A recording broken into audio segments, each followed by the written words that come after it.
আসসালামু আলাইকুম। প্রিয় দর্শক, অন্য মঞ্চের আলাপ চাইতে আপনাদের সকলকে আমন্ত্রণ জানাচ্ছি। জানাজা আগেই হয়েছিল, আজ শুধু কবর হলো। না, কোনো ব্যক্তি মানুষের নয়, জাতি রাষ্ট্র হিসাবে বাঙালির, দেশ হিসাবে বাংলাদেশের, জাতীয় ইতিহাসের, মুক্তিযুদ্ধের মাধ্যমে অর্জিত সংবিধানের 4 মূলনীতি সহ বাংলাদেশের গণতন্ত্রেরও। আজ জাতীয় সংসদ ভবনের দক্ষিণ প্লাজায় এই মুহূর্তে জুলাই সনদের কবর হচ্ছে, যেখানে এক সময় জনগণের প্রতিনিধিরা সংবিধান রক্ষার শপথ নিয়ে বিতর্কে অংশ নিতেন। আজ সেখানে বসানো হলো সেই সংবিধানেরই প্রতীকী একটি কফিন বা কবর। নামটা রাখা হয়েছে জুলাই সনদ। শুনতে মহিমান্বিত, ভেতরে আসলে কিছু নেই, ফাঁপা। এই কবরের মাটি শুধু এক দলিলের উপর পড়ছে না, পড়ছে বাংলাদেশের মুক্তিযুদ্ধ পরবর্তী রাষ্ট্র চেতনার উপর। জুলাই সনদের গল্প শুরু হয়েছিল তথাকথিত জুলাই অভ্যুত্থানের মধ্য দিয়ে, একটি পরিকল্পিত রাষ্ট্র দখল, যাকে তখন গণ অভ্যুত্থান, বিপ্লব, কত না নামে বাজারজাত করার চেষ্টা হয়েছিল। কিন্তু ইতিহাসের চোখে রাষ্ট্র দখলই চর দখলের মতো।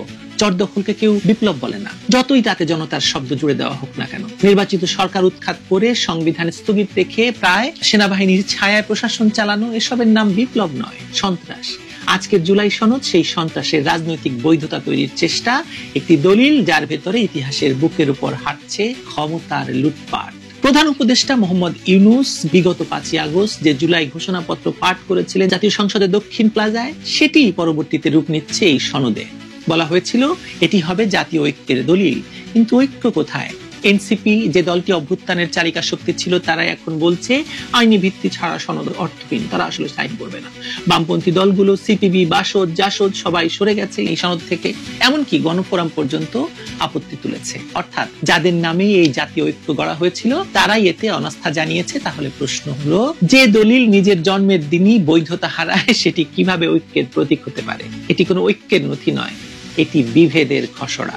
আগেই বলেছি, এটি বাংলাদেশকে ধ্বংসের একটি দলিল। সবচেয়ে ভয়ঙ্কর অংশ হলো সেই ধারাটি যেখানে বলা আছে সংবিধান বা অন্য কোনো আইনে ভিন্ন কিছু থাকলে সনদের বিধান প্রাধান্য পাবে। এই বাক্যটা সংবিধানের বুকের উপর বসানো হয়েছে এক নিষ্ঠুর বুটের মতো, সেনাবাহিনীর বুটের মতো। যদিও পরে শব্দগুলো বাদ দেওয়া হয়েছে, কিন্তু তার আত্মা রয়ে গেছে অন্যভাবে। চূড়ান্ত সংস্করণে বলা হয়েছে জুলাই জাতীয় সনদ 2025-এর বৈধতা বা প্রয়োজনীয়তা সম্পর্কে কোনো আদালতে প্রশ্ন উত্থাপন করা যাবে না।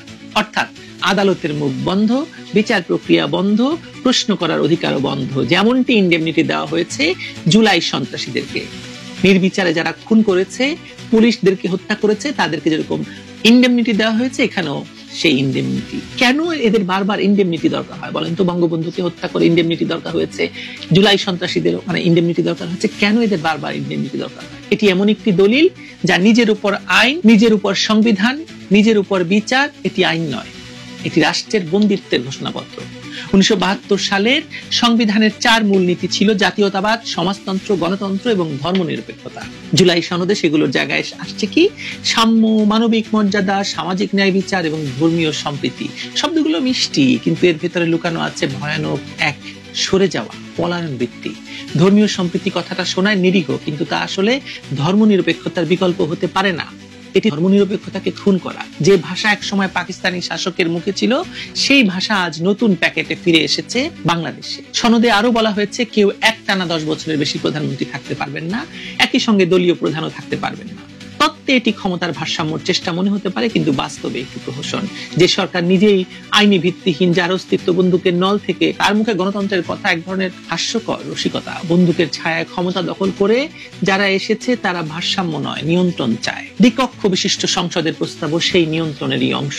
উচ্চকক্ষের সদস্যরা জনগণের ভোটে নয়, দলগুলোর প্রাপ্ত ভোটের অনুপাতে মনোনীত হবেন। অর্থাৎ এটি হবে দলীয় কোটার নতুন সংস্করণ। যে 50 সেট অলংকারের কথা বলেছিলেন একসময় শফিক রেহমান, মানে এই উচ্চকক্ষ আবার অলংকার হয়ে যাবে, যেখানে স্বতন্ত্র চিন্তা, ভিন্ন মত বা নাগরিক কণ্ঠের কোনো জায়গা থাকবে না। এটি গণতন্ত্র নয়, এটি রাজনৈতিক পুতুল খেলা। 70 অনুচ্ছেদে প্রস্তাব করা হয়েছে এমপিরা অর্থ বিল এবং আস্থা বিল ছাড়া অন্য বিষয়ে স্বাধীনভাবে মত দিতে পারবেন। শুনতে ভালো, কিন্তু একটি অবৈধ সরকার যেখানে সংসদে এমপি পাঠায় নিজস্ব বন্দোবস্তের মাধ্যমে, সেখানে সেই স্বাধীনতা আসলে কতটুকু সত্যি হবে বলেন তো? এই স্বাধীনতা শব্দটি কেবল সাজসজ্জা, একটি ফাঁদ, যার ভেতরে থাকবে কেনা বেচা, দর কষাকষি আর আনুগত্যের রাজনীতি। সব আলোচনার কেন্দ্রবিন্দুতে আছে একটি শব্দ, বৈধতা। জুলাই সনদের কোনো আইনি জন্ম নেই, এটি আদালতে টিকে না বা টিকবে না। সংবিধানে মানায় না, জনগণের ভোটে গঠিত নয়। এটি একটি মৃত জন্ম, স্টিলবর্ন ডকুমেন্ট। যেদিন এটি ঘোষণা করা হয়েছিল সেদিনই এটি মরে গিয়েছিল। আমি বলেছিলাম তার জানাজা পড়া হয়ে গেছে, আজ শুধু তার কবর সম্পন্ন হচ্ছে। নিশ্চয়ই আপনারা টিভিতে সেটি দেখতে পাচ্ছেন এখন। আর সেই কবরের জায়গা জাতীয় সংসদের দক্ষিণ প্লাজা, যেখানে স্বাধীনতার শপথ উচ্চারিত হয়, যেখানে রাষ্ট্রের আত্মা নামানো হয়, মানে সেইখানে রাষ্ট্রের আত্মা নামানো হচ্ছে মাটির নিচে, কবরে। এখানে জনগণের ভোট নেই, প্রধান উপদেষ্টা স্বাক্ষর নির্ধারণ করছে আইন। এখানে গণতন্ত্র নেই, নির্দেশ শাসন করছে। মানে কোথা থেকে নির্দেশ আসছে, বিদেশিদের নিয়ে এসে বসানো হয়েছে এই সনদ তৈরি করার জন্য, বাংলাদেশিদের ঘাড়ে, বাঙালির ঘাড়ে চাপিয়ে দেওয়ার জন্য। এখানে গণতন্ত্র নেই, নির্দেশ আছে, আগেই বললাম যে কথা। আর এই দাফনের সাক্ষী এক নোবেল বিজয়ী অর্থনীতিবিদ, যিনি বিশ্বে শান্তির দূত, কিন্তু নিজের দেশে তিনি রাষ্ট্র দখলের কারিগর। তিনি হচ্ছেন সুদখোর, জনগণের রক্তচোষা হিসেবে পরিচিত। রাষ্ট্র দখল কখনো বিপ্লব হয় না, হতে পারে না।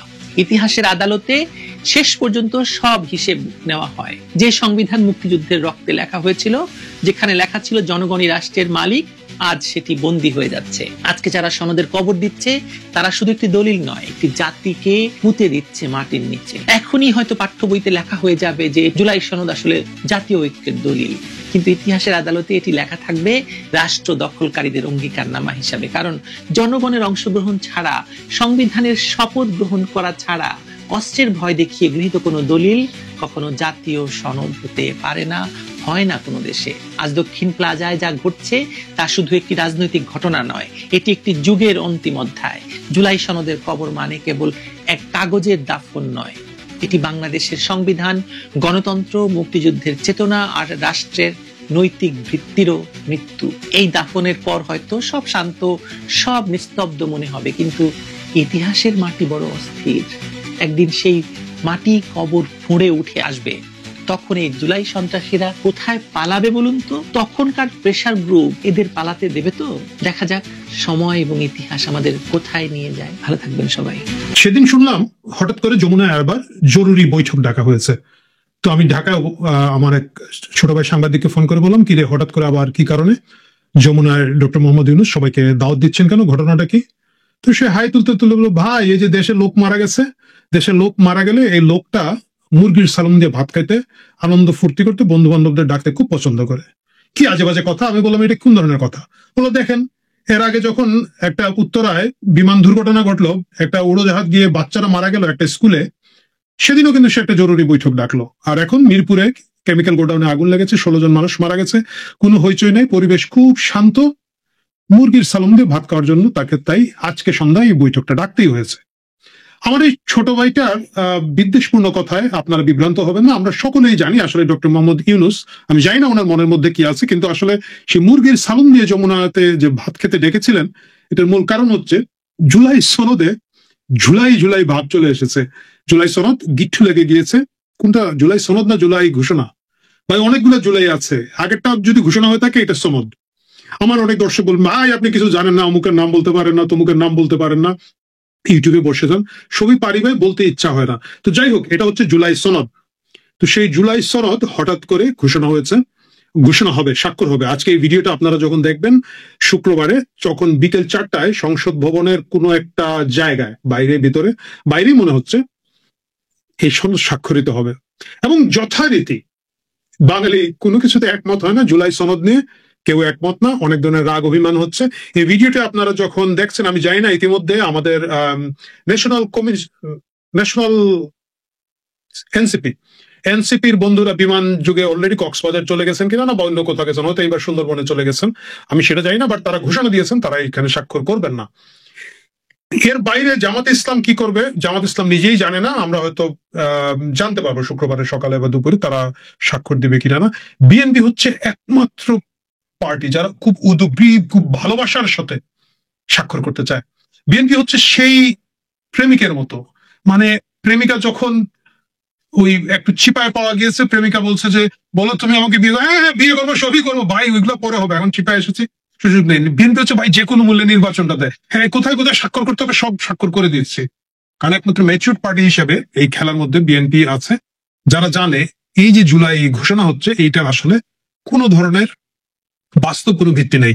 এর আগে 3 জোটের রূপরেখা হয়েছিল এবং বিভিন্ন সময় যখন 111 এসেছিল বা অন্যান্য কেয়ারটেকার গভর্নমেন্ট এসেছিল তখন এই ধরনের সুন্দর সুন্দর কথা দিয়ে অনেক সুন্দর সুন্দর পরিকল্পনা সংস্কার প্রস্তাব আমরা করে থাকি। এই সংস্কার প্রস্তাব এইবারও হয়েছে। বাট এইবার যেটা হয়েছে, এই মুরগি সালন উৎসবের শেষ পর্যন্ত আমাদের রাজনীতির সুলাইমান শুকন motivation speaker doctor Mohammad Yunus তার সেই আবেগ ঘন ভাষণ, যেটা উনি খুব ভালো দিয়ে থাকেন, সেটা দিয়েছেন। এবং সেখানে তিনি বলেছেন, আমি প্রথমে শুনতে ভুল করেছি, উনি বলেছেন যে এটা যেটা ঐতিহাসিক ব্যাপার, বিশাল ব্যাপার, সারা দেশের লোকজন আগ্রহ নিয়ে বসে আছে। এবং উনি তখন বলেছেন যে যারা এখানের মধ্যে স্বাক্ষর করবেন তাদেরকে জাদুঘরে রাখা হবে। ইনফ্যাক্ট আমি প্রথমে সেটাই একটা ফটোকার্ড দেখে খুব দ্রুত পড়ে বলে কি, মানে জাদুঘরে এদেরকে রেখে দেওয়া হবে? জিনিসটা আপনারা কল্পনা করুন, মানে বড় বড় বয়ামের মধ্যে কি বলে এটাকে, ফরমালিন ঢুকিয়ে এখানের মধ্যে যারা স্বাক্ষর করেছে তাদেরকে রেখে দেওয়া হবে। কি ভয়াবহ চিন্তা আমি প্রথমে করেছি, যে একটা বয়ামের মধ্যে দেখা যাচ্ছে যে জুনায়েদ সাকি, একটা বয়ামের মধ্যে দেখা যাচ্ছে আমাদের মান্না ভাই বসে আছেন, তারপরে ধরেন আরেকটা বয়ামের মধ্যে নাহিদকে ঢুকানোর চেষ্টা করা হচ্ছে, ভুড়ির কারণে ওকে ঢুকানো যাচ্ছে না, চাপিয়ে চাপিয়ে ঢুকানো হচ্ছে এবং চারদিকে ছলকে ছলকে ফরমালিন পড়ে যাচ্ছে। এই যে দৃশ্যকল্প চিন্তা করে আমি আটকে উঠেছিলাম। পরবর্তীতে শুনলাম যে না, যদিও ডক্টর মোহাম্মদ ইউনূস সবকিছুকে জাদুঘরে পাঠিয়ে দেওয়ার ব্যাপারে খুবই এক ধরনের জাদুঘর সম্রাট বলা যেতে পারে, দারিদ্রকে জাদুঘরে পাঠিয়ে দেওয়ার গল্প বলে বলে ওনার জীবনী উনি অনেক কিছু অর্জন করে ফেলেছেন। এখানেও তিনি বলেছেন জাদুঘরের কথা, বাট ওইখানে আমি আপনি নিশ্চিত হতে পারি যে যারা স্বাক্ষর করবেন তাদেরকে জাদুঘরে রাখা হবে না, তাদের কলমটা এবং তাদের ছবিটা জাদুঘরে রাখা হবে। ভাগ্য ভালো এখনো বলেন নাই যে এই জিনিসগুলো ওনারা চিড়িয়াখানায় রাখবেন। কেউ যদি ডক্টর মোহাম্মদ ইউনূসকে এই বুদ্ধিটা দেন, তিনি হয়তো ভবিষ্যতে বলবেন যে জিনিসগুলো চিড়িয়াখানায় রাখা হবে, মিরপুরে গ্রামীণ ব্যাংক থেকে 10 টাকা রিক্সা ভাড়া, 20 টাকা রিক্সা ভাড়া দিয়ে এখানে গিয়ে সবাই দেখতে পাবেন। যাই হোক, কৌতুক অ্যাপার্ট, মূল কথা হচ্ছে জুলাই সনদ নামে এই জিনিসটা আজকে যেটা হচ্ছে এবং স্বাক্ষর হবে, এটাতে সকলে স্বাক্ষর করছেন না। সকলে স্বাক্ষর করছেন না বলতে প্রথম কথা হচ্ছে নিবন্ধিত দলের 60% দল এই প্রসেসের মধ্যেই নাই। আমি আওয়ামী লীগের কথা বাদ দিচ্ছি, আমি জাতীয় পার্টির কথা বাদ দিচ্ছি, আওয়ামী লীগ নেতৃত্বাধীন যে মহাজোট ছিল, 14 দল ছিল, তাদের যে শরিক দলগুলো, এরা প্রত্যেকে কিন্তু প্রায় প্রত্যেকেই নিবন্ধিত দল।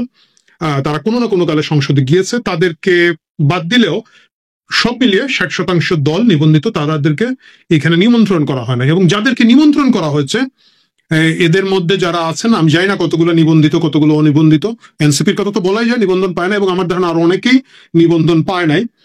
তাদের স্বাক্ষরে অস্বাক্ষরে কিছুই আসে যায় না। রাষ্ট্র জাতি তাদের কাছে কিছু আশাও করে না এইসব ছোট ছোট দলের কাছে, এবং তারাও আসলে এই বিশেষ বিশেষ সময়ে যখন উদ্ভট উদ্ভট সময় তৈরি হয় তখন বড় বড় দলগুলো তাদেরকে ডেকে নেয় এবং তারা মাথা তুলিয়ে সেখানে গিয়ে কফির কাপে কেক চুবিয়ে খেয়ে খেয়ে বিভিন্ন মতামত দেয়। এবং বাইরে এসে এখন যেহেতু অনেকগুলা টিভি চ্যানেল আছে এবং এর বাইরেও আমাদের অনেক সাংবাদিক ভাইরা পার্সোনালি ইউটিউব করে থাকেন, তাদের কাছে বাইটি দিয়ে আনন্দ পান, শ্বশুর বাড়িতে একটু পরিচিতি বাড়ে, এর বাইরে আসলে কোনো একটা কিছু হয় না। সো এই দলগুলো আসলে স্বাক্ষর করবে। ইনফ্যাক্ট জুলাই সনদ বিষয়টা খুব বড় কিছু হবে না, মানে আপনারা যারা খুব বেশি জুলাই ভক্ত তারা শুনতে হয়তো খুব মন খারাপ করবেন। আমি দেখেছি এই জুলাই সনদটা যিনি বানিয়েছেন আমাদের আলী রিয়াজ স্যার, উনি বিগত সময়ে মানে প্রথম আলো তো কত 25-28 বছর ধরে বোধহয় চলছে, ধরে বিগত সময় জীবনে যা যা কল্পনা করে লিখেছিলেন প্রথম আলোতে তিনি এবং তার মতো সুশীল সমাজ, যে ইহা ইহা করিলে রাষ্ট্র ভালো হইতে পারে, তার সবকিছুকে চিপিয়ে একটা রস তৈরি করে উনি 40 পৃষ্ঠার এই জুলাই সনদ তৈরি করেছেন। এর মধ্যে খুব ভালো ভালো কথা আছে, এগুলো আসলে দ্বিমত করার কোনো কারণ নাই। যদিও আমি দেখলাম যে কোথাও কোথাও বলা হচ্ছে যে নমিনেশন দিতে হবে 5%, 5% নারীকে রাখতে হবে।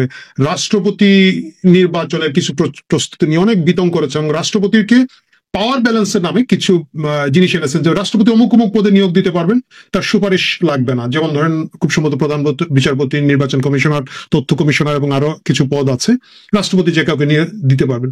এগুলো শুনতে খুব ভালো। মুশকিলটা হচ্ছে কি, যে রাজনৈতিক দল যাকে ওইখানে রাষ্ট্রপতি বানাবে তারা তাকেই বানায় যিনি ওই দলের সবকিছু এন্ডোর্স করেন। আওয়ামী লীগের আমলে তাই করেছেন। আওয়ামী লীগ একবারই শুধু তার রাজনৈতিক ভুল করেছিল, যেটা হচ্ছে সাবেক প্রধান বিচারপতি শাহাবুদ্দিনকে রাষ্ট্রপতি বানিয়েছিল, যিনি আসলে নিজের ব্যক্তিত্বে চলা একটা লোক, যিনি আওয়ামী লীগের সাথে কোনোভাবে সংশ্লিষ্ট না। এর বাইরে যারাই যে যখন রাষ্ট্রপতি হয়েছেন, আমরা যদি বিএনপি সময় বলি ইয়াজউদ্দিন, মানে নিজে তো এক ধরনের অসম্মানিত হয়ে গিয়েছেন, কিন্তু তিনি আসলে কোনো কিছুই হাওয়া ভবনের হাওয়া বাতাস ছাড়া সমর্থন করেন নাই। সুতরাং এই ক্ষমতাগুলো যদি আপনি রাষ্ট্রপতির হাতে দেন বা না দেন, এতে আসলে কোনো কিছু আসে যায় না। তারপরে বলা হয়েছে যে এক লোক 10 বছরের বেশি প্রধানমন্ত্রী থাকতে পারবেন না, যতবার যত মেয়াদি করে থাকেন না কেন। এটাও আসলে খুব ব্যবহার মানে বাস্তবায়নযোগ্য বিষয় নয়। বাস্তবায়নযোগ্য বিষয় না, ধরেন আমরা যদি ধরি যে আওয়ামী লীগ অথবা বিএনপি, শেখ পরিবার অথবা জিয়া পরিবার থেকেই প্রধানমন্ত্রী সাধারণত হয়ে থাকেন, তারা একজনের পর আরেকজন হবেন, তাদের পরিবারের একজনের 10 বছর শেষ হবে, তারেক রহমানের শেষ হবে, তারপরে হয়তো উনি বলবেন যে না ঠিক আছে, আমরাই বলবো যে তারেক রহমানের স্ত্রীকে করে দেন এখন প্রধানমন্ত্রী, আপনি রেস্ট নেন, উনি আরো 10 বছর, ততক্ষণে তারেক রহমানের সন্তানরা বড় হয়ে যাবেন, তারা আরো 10 বছর। একই ঘটনা শেখ হাসিনা যদি এখন বলেন যে না ঠিক আছে আমার 10 বছর হয়ে গেছে, যদি উনি আওয়ামী লীগ আবার ক্ষমতা আসে, তাহলে আমার ছেলে 10 বছর, তারপর আমার মেয়ে 10 বছর, ততদিনে ওনার নাতনি যারা তারা বড় হয়ে যাবে, তারা আরো 10 বছর করে। এই সিস্টেম গুলা আসলে দেখতে শুনতে খুবই সুন্দর, বাস্তবায়নের ক্ষেত্রে এগুলা খুব একটা গুরুত্বপূর্ণ কিছু হবে না। এবং যেহেতু এটা হবে না, তাই আমি যারা এটাতে এখনো স্বাক্ষর করছেন না তাদের কাছে বিনীত অনুরোধ করব, আপনারা বিএনপির পথে হাঁটুন, উদ্গ্রীব উৎসাহের সাথে স্বাক্ষর করুন এবং জাদুঘরে চলে যান। সরি, জাদুঘরে আপনারা যাবেন না, আপনাদের কলমটা জাদুঘরে পাঠিয়ে দেন, একটু ভালো দামি কলম নিয়ে রাখেন, কয়েক বছর তো এখানে থাকবে, পরবর্তী লোকজনের সেই জাদুঘর ভেঙে এগুলা ডাস্টবিনে ফেলে দেওয়ার আগ পর্যন্ত আপনাদেরকে যাতে একটা সুন্দর কলম থাকে, কারণ ওইখানে একটা পচা কলম রাখলেন, কেউ একটা সেলফি তুলে বলে দিল যে দেখ অমুক পার্টি এত গরিব, এটা 3 টাকার বলবেন দিয়ে স্বাক্ষর করেছিল। এটা যাতে না হয়, আপনারা ভালো ভালো কলম দিয়ে স্বাক্ষর করুন, কিন্তু করুন। কেন এটা স্বাক্ষর করবেন এটা বলি। প্রথম কথা বলছি, এটাতে আসলে কিছু আসে যায় না, কিন্তু স্বাক্ষর এই কারণে আপনারা করবেন, এই যে আপনাদের যে এক ধরনের নিত্য নতুন নাটক, এটা দেশকে পিছিয়ে দিচ্ছে। দেশের অর্থনীতির অবস্থা আসলেও খারাপ। আপনি এই যে 3-0, 3-0, জাদুঘর, ডাস্টবিন, এইসব যত কথাবার্তায় বলেন না কেন, দেশের অর্থনীতি খুব ক্রমাগত এবং খুব দ্রুত দুর্বল হয়ে যাচ্ছে, এবং কলকারখানাগুলো বন্ধ হচ্ছে, নতুন বিনিয়োগ আসছে না, নতুন কারখানা তৈরি হচ্ছে না, ক্ষুদ্র ব্যবসায়ীরা তাদের পুঁজি হারিয়ে ফেলছেন, শ্রমজীবী মানুষরা তাদের শ্রম দেওয়ার জায়গাগুলো কমে যাচ্ছে। এই যখন হতাশাগ্রস্ত অবস্থা, বেকার সমস্যা যদি বেড়ে যায়, তখন অন্যান্য জিনিস বেড়ে যাবে, অপরাধ প্রবণতা বেড়ে যাবে, হাইজ্যাক, ছিনতাই, লুটতরাজ যেগুলো বেড়ে যাবে। এবং আপনারা যারা, আমি জানি অনেকেই সেফ এক্সিটের পরিকল্পনা করে রেখেছেন, তারা যারা সেফ এক্সিট নিয়ে যাবেন, কিন্তু যারা দেশে থাকবে তাদের জন্য বিপদ হবে। এবং আপনারা যারা বুড়াগাড়া রাজনৈতিক দল আছেন, শিশু রাজনৈতিক দল আছেন, মানে বয়সে শিশু না, আচরণগতভাবে শিশু, সাইজে শিশু, বিভিন্ন কারণে শিশু, আপনারা এটা যদি স্বাক্ষর না করেন, দেশে এক ধরনের অস্থিরতা এবং অশান্তির জায়গাটা তৈরি থাকবে। এই অশান্তি এবং অস্থিরতার ভেতর দিয়ে তৃতীয় পক্ষ, আমাদের যাদেরকে বলি চতুর্থ পক্ষ, পঞ্চম পক্ষ, ষষ্ঠ পক্ষ, আরো অনেকগুলো পক্ষ, খেলিছয়ে বিশ্বলয়ের লোকজন সুযোগটা পাবে। এই সুযোগটা আর এই দেশটাকে দিয়ে না। আপনারা এনাফ মুরগি সালম দিয়ে ভাত খেয়েছেন, আরো কিছুদিন খান। আলী রিয়াজ সাহেবের কমিটির মেয়াদ বাড়িয়ে দিয়েছে ডক্টর ইউনূস, কারণ উনি খুবই স্মার্ট একটা লোক, চালাক। সে বুঝেছে যে এটা স্বাক্ষর করার পরে এই বাকি পলিটিক্যাল দলগুলো চিন্তা করছে যে যমুনায় গিয়ে আমরা ভাত খাবো না, কফিতে চুবিয়ে খেক খাবো না, খেক খাওয়ার জন্য তো তাদের একটা হতাশা আছে। সুতরাং উনি কমিটি বাড়িয়ে দিয়েছে, আপনারা মিটিং মিছিল যা ইচ্ছা করুন, স্বাক্ষর করুন। এই যন্ত্রণা থেকে আপনারা মুক্তি পান, আমাদেরকে মুক্তি দেন। প্রিয় দর্শক, আসুন আমি আপনি সকলে এই শুক্রবারে যখন ভিডিওটি দেখছেন, মহান আল্লাহর কাছে দরবারে দুহাত তুলে দোয়া করি, এই যন্ত্রণা থেকে, এই তামসা থেকে, এই নাটক থেকে আল্লাহ আপনাদেরকে এবং আমাদেরকে হেফাজত করুন। এবং মূল কথা হচ্ছে, যাদের হাতে দেশটা পড়েছে তাদের হাত থেকে গোটা দেশকে, বাঙালির ইতিহাসকে হেফাজত করুন। ভালো থাকবেন।